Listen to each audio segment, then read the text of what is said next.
AID 30 플러스 집중 캠프 교육과정을 수강하고 계신 여러분 반갑습니다. 저는 홍익대학교 이한표 교수입니다. 이번 시간에는 머신러닝의 기본 개념과 원리 이해 파트 1에 대해 알아보도록 하겠습니다. 현재 여러분의 업무 현장에서도 AI와 머신러닝이 화두가 되고 있을 텐데요. 막연하고 어렵게만 느껴졌던 이 기술들을 오늘 이 강의를 통해 쉽고 실무적으로 설명드리도록 하겠습니다.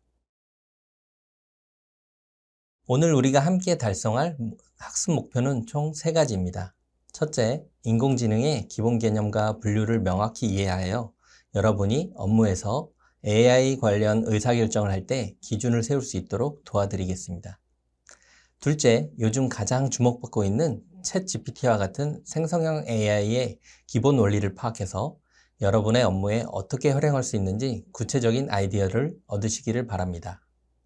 셋째, 데이터와 모델의 역할을 이해해서 여러분의 회사 데이터를 어떻게 AI에 활용할 수 있을지 시사점을 도출해 보겠습니다.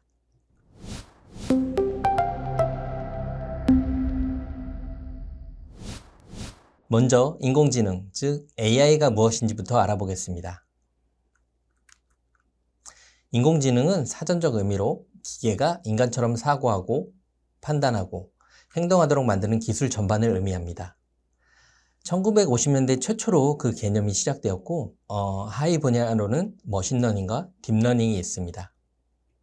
인공지능에 대한 대표적인 예로는 2016년 이세돌 9단과 알파고의 세기의 대결이 있었고 여러분이 학교나 직장에서 사용하고 계신 것들을 생각해보면 이메일의 스팸 필터와 내비게이션의 경로 추천, 그리고 온라인 쇼핑몰의 상품 추천 등이 이 모든 것들이 AI 기술입니다.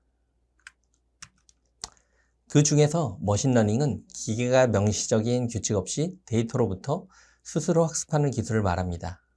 다시 말해 프로그래밍 하지 않아도 데이터를 통해 규칙을 학습하는 것입니다. 예를 들어 기존 방식으로 이메일 스팸 필터를 만든다면 프로그래머가 특정 단어가 들어가면 스팸이라고 일일이 규칙을 프로그래밍해야 했습니다. 하지만 머신러닝은 수만 개의 스팸 메일과 정상 메일 예제를 보여주기만 하면 컴퓨터가 알아서 패턴을 찾아 그 규칙을 만들어냅니다. 이것이 여러분 업무의 중요한 이유는 기존에는 IT 전문가가 모든 규칙을 하나하나 만들어야 했다면 이제는 데이터만 있으면 시스템이 스스로 학습해서 업무를 자동화할 수 있다는 점입니다. 머신러닝은 크게 지도학습, 비지도학습, 그리고 강화학습으로 분류할 수 있는데요. 더 자세한 사항은 머신러닝의 기본 개념과 원리 이해 파트 2에서 다루도록 하겠습니다. 딥러닝은 머신러닝의 하위 분야로 사람의 뇌 구조를 모방한 신경망, 즉 뉴럴 네트워크를 사용합니다. 여러분이 자주 사용하는 음성인식, 얼굴인식, 자동번역, 그리고 챗GPT까지 모두 딥러닝 기술입니다. 딥러닝은 사실 예전부터 연구가 진행되어 왔지만 초기에는 대용량 데이터를 처리할 수 있는 컴퓨터 성능이 부족해서 크게 활성화되지 못했습니다. 그런데 최근 들어 컴퓨터 기술이 발전하면서 이런 방대한 데이터를 빠르게 계산할 수 있게 되었고 그 결과 딥러닝이 다양한 분야에서 뛰어난 성능을 보이고 있습니다. 그럼 인공지능, 머신러닝, 딥러닝 이 3가지 개념의 관계를 비교해 보겠습니다. 먼저 인공지능은 가장 상위 개념으로 인간처럼 판단하고 행동하는 기계를 의미하는 아주 광범위한 개념입니다. 규칙 기반이나 단순한 학습 기반 시스템까지 모두 포함되며 예를 들어 로봇 청송이나 자율주행 등이 있습니다. 머신러닝은 인공지능의 한 분야로서 데이터를 통해 스스로 학습하는 알고리즘을 말합니다. 주로 지도학습, 비지도학습, 강화학습 같은 방법을 사용하며 이메일 스팸 분류나 영어 추천 같은 사례가 대표적입니다. 마지막으로 딥러닝은 머신러닝 안에서 신경망을 기반으로 발전한 기술로 대규모 데이터를 처리할 수 있고 복잡한 문제 해결에 강점을 보입니다. 음성 비서, 얼굴 인식, 번역, 그리고 최근에 GPT 같은 생성형 AI가 여기에 해당됩니다. 즉, 인공지능이 가장 큰 개념이고 그 안에 머신러닝, 또 그 안에 또 딥러닝이 포함된다고 이해하시면 됩니다. 이런 기술들의 관계에 대한 이해는 여러분이 학교나 회사에서 AI 도입을 검토할 때 어떤 수준의 기술이 필요한지 어떤 투자가 필요한지 판단하는 데 큰 도움이 될 것입니다. 이번에는 인공지능, 즉 AI의 하위 영역을 좀 더 구체적으로 정리해 보겠습니다. AI는 크게 머신러닝, 자연어 처리, 컴퓨터 비전, 로보틱스, 계획, 전문가 시스템, 그리고 음성으로 나눌 수 있습니다. 먼저 머신러닝은 지도학습, 비지도학습, 준지도학습, 강화학습, 그리고 딥러닝 같은 다양한 학습 방식으로 구성됩니다. 자연어 처리는 기계 번역, 정보 추출, 질의응답, 감성 분석, 텍스트 생성 등 언어를 이해하고 생성하는 기술을 포함합니다. 컴퓨터 비전 영역에는 이미지 인식과 머신 비전이 있고 음성 처리 기술도 AI의 중요한 부분이 됩니다. 또한 로보틱스, 전문가 시스템, 그리고 복잡한 문제 해결을 위한 계획 기술도 AI에 해당됩니다. 이처럼 인공지능은 다양한 분야의 기술들이 모여 발전해 나가고 있습니다.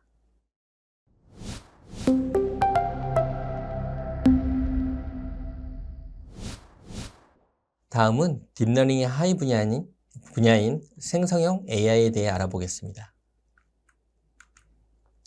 생성형 AI란 사람처럼 텍스트, 이미지, 오디오 등 새로운 콘텐츠를 만들어내는 인공지능을 말합니다. 특히 자연어 처리 기술을 바탕으로 대규모 언어 모델, 즉 LLM을 엔진으로 사용하면 인간처럼 대화하고 글을 쓰고 요약하거나 번역까지 수행할 수 있습니다. 대표적인 예로는 챗GPT, BART, 그리고 클라우드가 있습니다. 화면의 그림을 보시면 기존 자연어 처리를 확장해 대규모 언어 모델이 등장했고 이를 기반으로 텍스트뿐 아니라 이미지, 음성, 비디오까지 생성하는 AI로 발전했음을 알 수 있습니다. 여러분이 챗GPT를 사용해 보셨다면 느끼셨겠지만 마치 사람과 대화하는 것처럼 자연스럽게 답변을 해줍니다. 즉, 생성형 AI는 LLM을 핵심 엔진으로 삼아 다양한 형태의 창작과 의사소통을 가능하게 하는 최신 AI 기술입니다. 그럼 생성형 AI의 기본이 되는 자연어 처리에 대해 살펴보겠습니다. 자연어 처리는 인간이 사용하는 언어를 컴퓨터가 이해하고 처리하도록 만드는 기술입니다. 이전에는 컴퓨터에게 지시를 할 때 컴퓨터가 알아들을 수 있는 프로그래밍 언어, 즉 C나 자바와 같은 언어를 사용하였습니다. 하지만 프로그래밍 언어를 사용하기 위해서는 프로그래머가 이를 습득하는 데 오랜 시간이 필요합니다. 이제는 사람이 실제로 사용하는 언어, 즉 자연어를 사용하여 컴퓨터가 사람의 말을 해석하고 이해할 수 있고 때로는 새로운 문장을 만들어낼 수 있게 되었는데요.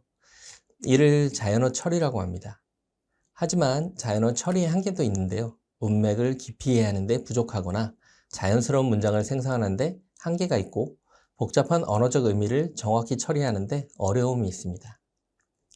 반면에 여러분 업무를 생각해 보시면 회의록을 요약한다거나 보고서 작성한다는 등의 업무들이 모두 자연어 처리 기술로 자동화될 수 있습니다.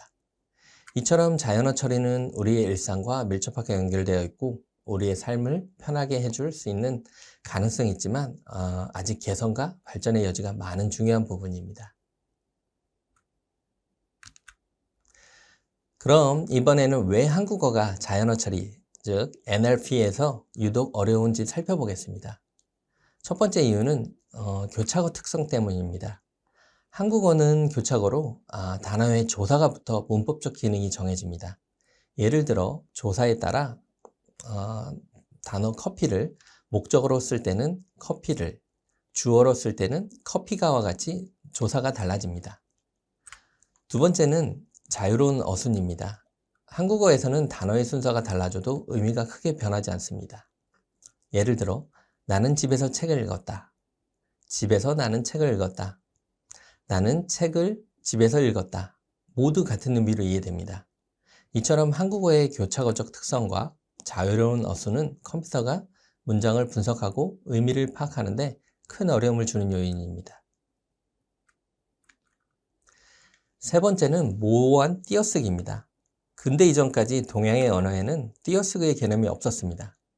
현재 한국어에는 띄어쓰기 규칙이 있지만 실제로는 일상에서 잘 지켜지지 않는 경우가 많습니다. 예를 들어 띄어쓰기 없이 오늘 저녁밥은 맛있었다, 입력하면 사람은 문맥으로 이해할 수 있지만 컴퓨터는 의미 분석이 매우 어렵습니다. 네 번째는 평서문과 의문문의 문장 구조가 매우 유사하다는 것입니다.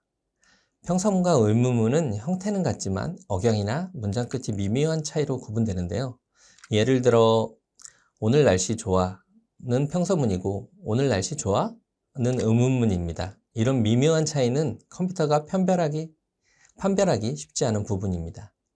따라서 한국어의 띄어쓰기 모호성과 문장 구조의 유사성은 자연어 처리에서 큰 도전 과제로 작용하고 있습니다. 하지만 다음에 다루게 될 최근의 대규모 언어 모델에서는 이런 문제들을 상당 부분 해결했습니다. 이번에는 대규모 언어 모델, 즉 LLM에 대해 살펴보겠습니다. 대규모 언어 모델은 방대한 텍스트 데이터를 학습하여 사람처럼 자연스러운 언어를 이해하고 생성할 수 있는 AI 모델입니다. 예를 들어 문서 요약, 자동 번역, 글쓰기 보조, 질의응답 등에 활용될 수 있으며 GPT-5, 클로드3, 그리고 제미나이, 라마와 같은 서비스가 대표적입니다. 기존 자연어 처리와 비교해보면 먼저 학습 데이터 규모가 훨씬 큽니다. 기존은 수백 메가바이트에서 수 기가바이트 정도였다면 LLM은 수백 기가바이트에서 수 페타바이트 단위까지 사용합니다. 또 기존에는 작업별로 모델을 따로 만들어야 했지만 LLM은 하나의 모델로 다양한 작업을 동시에 수행할 수 있습니다. 마지막으로 기존 모델은 문맥 처리에 한계가 있었지만 LLM은 긴 문맥 이해와 창의적인 생성이 가능하다는 점에서 큰 차이가 있습니다. 그럼 자연어 처리와 대규모 언어 모델의 차이를 예시로 비교해 보겠습니다. 예를 들어 나는 말을 했다 라는 입력 문장이 있습니다. 여기서 컴퓨터는 말이 동물인 말인지 아니면 대화할 때의 말인지 구분하기가 쉽지 않습니다. 기존 자연어 처리 방식은 문맥이 짧거나 단어 주변 몇 개만 보고 판단하기 때문에 의미 혼란이 생길 수 있습니다. 그래서 나는 말을 했다를 동물의 말로 해석해 그 다음 문장으로 그 말이 힘이 세다 라는 잘못된 결과가 나올 수 있습니다. 즉 기존어 자연어 처리 방식은 문맥을 깊게 이해하지 못해 앞뒤 문장이 이어지지 않는 경우가 자주 발생합니다. 이런 한계 때문에 더 긴 문맥과 다양한 의미를 이해할 수 있는 LLM이 필요하게 된 것입니다. 그럼 동일한 입력 문장, 나는 말을 했다를 대규모 언어 모델에서는 어떻게 처리하는지에 대해 알아보겠습니다. 앞서 본 것처럼 기존 자연어 처리는 말을 동물로 해석할 가능성이 있었습니다. 하지만 대규모 언어 모델은 문장 전체 문맥을 보고 나는 말을 했다를 대화했다는 의미로 자연스럽게 이해합니다. 따라서 결과도 나는 말을 했다, 모두가 집중해서 들었다처럼 앞뒤 문맥이 잘 이어지게 문장을 생성할 수 있습니다. 이처럼 대규모 언어 모델은 단어 하나를 잘못 해석할 가능성이 거의 없고 긴 문맥을 이해해 더 정확하고 자연스러운 결과를 낼 수 있습니다. 이는 여러분 업무에 중요한 의미를 갖는데요. 과거에는 단순한 키워드 검색 수준이었다면 이제는 문맥을 이해하는 수준까지 딥러닝 기술이 발전했다는 것을 의미합니다. 그럼 이러한 생성형 AI 및 대규모 언어 모델을 개발하는 국내외 주요 기업들의 혁신적인 AI 서비스들을 알아보겠습니다. 먼저 국내의 대표적인 사례로 네이버의 하이퍼클로버 X는 한국어에 특화된 언어 모델로 주목받고 있습니다. 또 카카오 브레인은 코어 GPT와 칼로로 이미지 생성에 특화되어 있습니다. LG의 엑사원은 멀티모달 AI로 다양한 형태의 데이터를 처리할 수 있으며 KT의 기가진이는 기업용 AI 서비스를 제공하고 있습니다. SK텔레콤은 통신 AI 개발에 집중하고 있고 삼성전자는 빅스비를 통한 온디바이스 AI 연구를 선도하고 있습니다. 마지막으로 애트리는 국가 AI 핵심 기술 연구의 중추 역할을 담당하고 있습니다. 이처럼 기업들이 각각의 사용 목적에 따라 특화된 생성형 AI 서비스를 제공하고 있습니다. 다음으로는 전 세계 생성형 AI 혁명을 이끌고 있는 글로벌 기업들이 제공하는 AI 서비스에 대해 알아보겠습니다.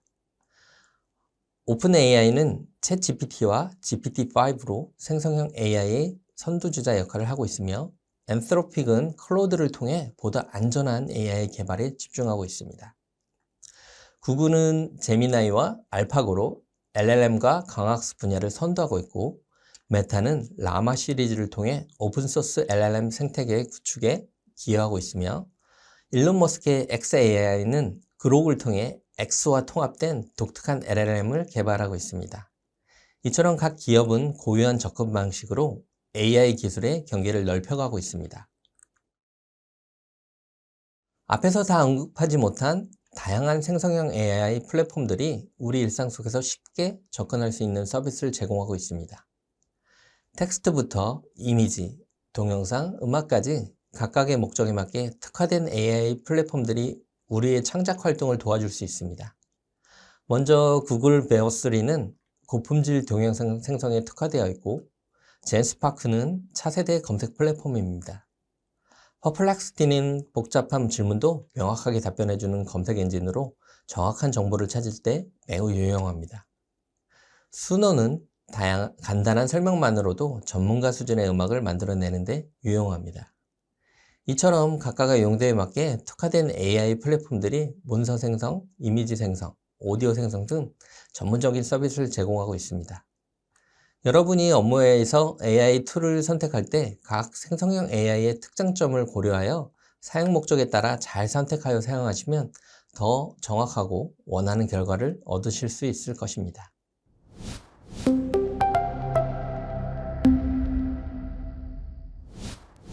다음은 데이터와 모델의 역할을 알아보겠습니다.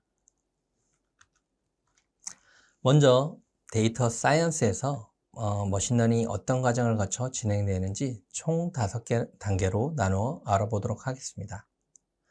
첫 번째 단계는 바로 데이터 수집 단계입니다.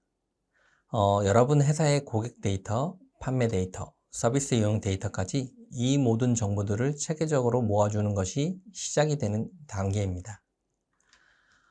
두 번째 단계에서는 이렇게 수집한 데이터를 깨끗하게 정리해 줘야 합니다. 누락된 값들을 어떻게 처리할지, 이상한 값들을 어떻게 제거할지, 이런 데이터 정제와 전처리 작업을 해주는 것은 다음 단계에서 이런 데이터를 활용할 부분에 있어서 가장 중요한 부분이 되고 있습니다. 세 번째 단계는 본격적인 AI 모델 학습 단계입니다. 앞서 준비한 정제와 전처리가 된 깨끗한 데이터를 활용하여 컴퓨터가 그 데이터로부터 패턴을 찾아내고 학습할 수 있도록 도와주는 과정이 되는 단계입니다. 네 번째 단계에서는 우리가 만든 모델에서 준비된 데이터가 얼마나 잘 작동하는지 확인해 보는 단계입니다. 성능이 부족하다면 다시 처음으로 돌아가서 모델을 개선하고 재학습을 시키게 됩니다. 이 과정을 반복하면서 모델은 더욱 똑똑해지고 성능이 우수하게 개선되어질 수 있습니다. 마지막 5번째 단계는 완성된 모델을 실제 업무에 활용하는 것입니다. 드디어 우리가 원하는 예측 결과를 얻을 수 있게 되는 단계인데요. 앞에서 제대로 전처리한 데이터를 사용할 경우 우리는 더 정확한 예측 결과를 얻을 수 있게 됩니다. 이렇게 총 5개의 단계를 거치면서 우리가 활용한 데이터는 우리가 원하는 의미 있는 결과를 생성할 수 있게 되는 것입니다. 다음은 일반적으로 머신러닝에 사용되는 데이터의 구조에 대해 알아보겠습니다. 머신러닝에서 입력 데이터는 X와 Y로 나눕니다. X는 우리가 현재 알고 있고 미래에도 알 수 있는 데이터를 의미합니다. 예를 들어 나이, 소득, 구매 이력 같은 것들이 이에 해당됩니다. Y는 현재는 정답을 알지만 미래에 예측하고 싶은 바로 그 데이터를 의미합니다. X 데이터에서 M은 샘플 수를, 즉 우리가 가진 데이터의 개수를 말하고 N은 데이터의 특성의 개수, 쉽게 말해 우리가 고려하는 요소들의 종류를 의미합니다. Y는 우리의 타겟 값이고 당연히 X와 동일한 샘플 수를 가집니다. 여기서 핵심은 매개변수 세타입니다. 이것이 X와 Y를 연결해주는 다리 역할을 하는데 머신러닝에서 모델을 학습한다는 것은 이 세타를 찾아내는 과정을 의미합니다. 매개변수 세타는 X 데이터의 특성수 n과 정확히 동일한 숫자를 가집니다. 다시 정리해서 말하면 X는 입력, Y는 정답, 세타는 둘을 연결하는 열쇠라고 할 수 있습니다. 이것이 머신러닝에서 사용되는 입력 데이터와 매개변수의 기본 구조입니다. 다음에서는 실제 데이터 예제를 통해 머신러닝의 데이터 구조를 더 자세히 알아보겠습니다. 예를 들어 샘플 수가 5개이고 특성 수가 2개인 간단한 데이터로 시작해 보겠습니다. 여기서 샘플 수는 행의 개수, 특성 수는 열의 개수를 나타냅니다. 그런데 X 데이터를 보시면 특성이 2개인데 열의 수가 3개인 것을 볼 수 있습니다. 이 추가된 1개의 열이 바로 편향을 처리하기 위한 것입니다. 그럼 편향에 대해 좀 더 자세히 알아보겠습니다. 데이터는 항상 0에서 시작하지 않고 플러스나 마이너스 쪽으로 치우칠 수 있습니다. 화면 오른쪽에 편향 예시에서 보듯이 마치 1차 함수에서 y절편이 있으면 x가 0일 때 시작점이 y절편인 것처럼 편향은 어느 데이터가 어느 쪽으로 치우쳤던 것을 설명하는 데 사용합니다. 따라서 이 y절편이 우리가 말하는 편향을 의미합니다. 이제 행렬의 곱을 이용해서 입력 데이터 x와 매개변수 세타의 곱을 계산하고 이것은 입력 데이터 y와 같습니다.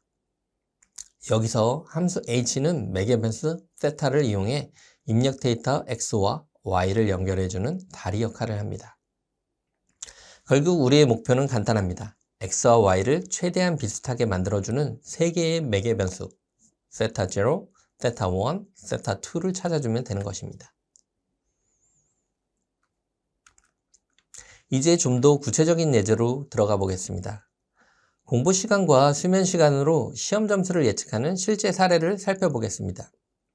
입력 데이터 X는 2가지 특성을 가지고 있습니다. 바로 공부 시간과 수면 시간입니다. 그리고 우리가 예측하고 싶은 타겟값 Y는 시험 점수를 의미합니다. 여기서 X 데이터의 첫 번째 열은 편향을 위해 모두 샘플에 1이라는 공통값을 넣어줍니다. 왼쪽에 보이는 H 함수는 입력 데이터 X와 매개변수 세타의 행렬 곱으로 구해주고 이 결과가 오른쪽 Y 벡터와 최대한 같아지도록 만드는 것이 우리의 목표입니다. 여기서 X와 Y를 연결해주는 다리 역할을 하는 매개변수 세타를 잘 찾아주면 어떠한 공부 시간과 수면 시간이 주어져도 정확하게 시험 점수를 예측할 수 있게 됩니다. 그럼 예측 결과를 확인해 보도록 하겠습니다. 컴퓨터 프로그램을 활용하여 주어진 공부 시간과 수면 시간으로 시험 점수를 예측하는 모델을 완성하였습니다. 화면에 보이는 이 3차원 그래프가 결과를 보여줍니다. 그림에서 빨간 점들이 바로 실제 데이터로 각 학생의 공부 시간, 수면 시간, 그리고 실제 받은 시험 점수를 나타냅니다. 그리고 우리 모델이 만들어낸 예측 공식에 따라 시각화한 것이 이 평면입니다. 이 평면은 공부 시간과 수면 시간의 모든 조합에 대해 시험 점수를 예측해 줄 수 있습니다. 이제 어떤 새로운 학생에 대해서도 공부 시간과 수면 시간을 알면 바로 이 평면 위에서 예상 시험 점수를 찾아낼 수 있습니다. 이번 시간에는 머신러닝의 기본 개념부터 생성형 AI까지 살펴보았습니다. 실무에 바로 적용할 수 있는 3가지 포인트를 다시 한번 말씀드리겠습니다. 첫째는 챗GPT나 클라우드 같은 생성형 AI를 업무에 꼭 활용해 보시기 바랍니다. 이메일 작성, 보고서 초안 작성, 아이디어 브레인스토밍 등 다양한 분야에 시도해 보시기 바랍니다. 두 번째는 여러분 회사의 데이터를 테스트해 보시기 바랍니다. 어떤 데이터로도 상관이 없는데요. 대부분이 회사에서 가지고 있는 예를 들면 고객 데이터, 판매 데이터, 서비스應用데이터까지 이런 데이터 사용이 여러분의 AI 활용의 출발점이 될 것입니다. 세 번째는 작은 것부터 시작해 보시기 바랍니다. 처음부터 큰 AI 시스템을 구축하지 말고 일부 업무를 자동화하는 것부터 시작해 보시기 바랍니다. 예를 들면 여러분들이 직접 사용하고 있는 수작업으로 사용하고 있는 보고서 작성이라든지 아니면 설비의 생산을 자동화하는 부분에 AI를 처음부터 시작해 보면 이런 작은 것부터 시작해 봤을 때 그 영역을 확장해 나가는 것이 AI를 활용하는 데 가장 좋은 방법입니다. AI는 여러분의 업무를 대체하는 것이 아니라 더 창의적이고 전략적인 일에 집중할 수 있도록 도와주는 도구입니다. 오늘 강의가 여러분의 AI 활용에 도움이 되었기를 바랍니다. 감사합니다.